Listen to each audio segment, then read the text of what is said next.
ஒரு வெயில் காலத்தில் இல்லை பொதுவாக ஒரு கொட்டா போடணுன்னு முடிவு பண்ணிங்கன்னா இந்த கொட்டாயை பாருங்கள். இந்த கொட்டா போட்டிங்கன்னா உங்கள் வெயில் காலத்தில் நீங்கள் ரொம்ப ஃபீல் பண்ணுவீங்க. அதுமாரி உங்கள் கொட்டா ரொம்ப பாதுகாப்பாக பல வருஷத்துக்கு வரும். இந்த கொட்டாயை நல்லா பார்த்துங்க.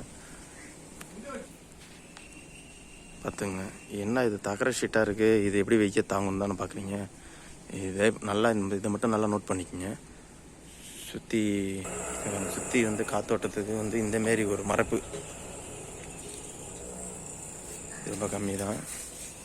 இதுமாரி சுற்றி அதை உள்ளே சுற்றி இதுமாரி பண்ணுறேங்க. இப்போ நம்ம வீடு வந்து மாடி வீடு தான். இந்த சைடு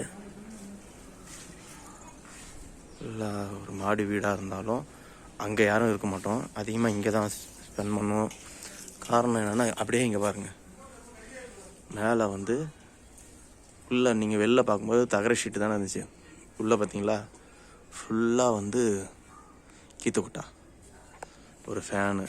பட் ஆனால் அந்த ஃபேனை யூஸ் பண்ணவே தேவையில்ல. உள்ளே சில்லுன்னு இருக்கும். 2 ஃபேன் போட்டிருக்கோம். இந்தமாரி கீழே வந்து இந்தமாரி சும்மா கட்டில் போட்டு அது வெய்ய நேரத்துலங்க இந்தமாரி நீங்கள் போட்டுட்டிங்கன்னா, இது எங்கள் அண்ணன் போட்டாப்புல. இதை போட்டு இதோட ஒரு 6 வருஷம் ஆயிடுச்சு. ஆனால் கீத்தெல்லாம் பாருங்கள், ஒரு இடத்துல கூட செரிக்கலை. பார்த்துங்க,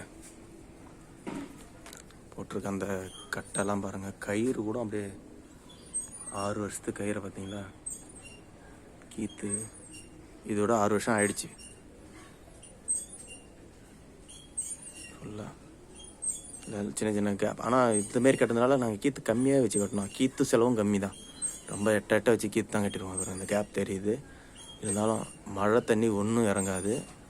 கீத்து மக்கவே மக்கல. 6 வருஷத்து பொட்டான் மாதிரியே இல்லை, நேற்று போட்ட மாதிரியே இருக்கும். இன்னும் எத்தனை வருஷம் வரும்னு தெரியல. நம்ம கீத்தெல்லாம் ரொம்ப இடையில வச்சு கேப் போட்டு தான் கட்டியிருக்கோம்.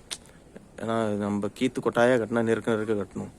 மேலே தகர ஷீட்டு போட்டு உள்ளே வந்து இந்த கொட்டா போட்டதுனால வந்து கீத்தெல்லாம் ரொம்ப எட்ட சுத்தமாக வெய்ய தெரியாது.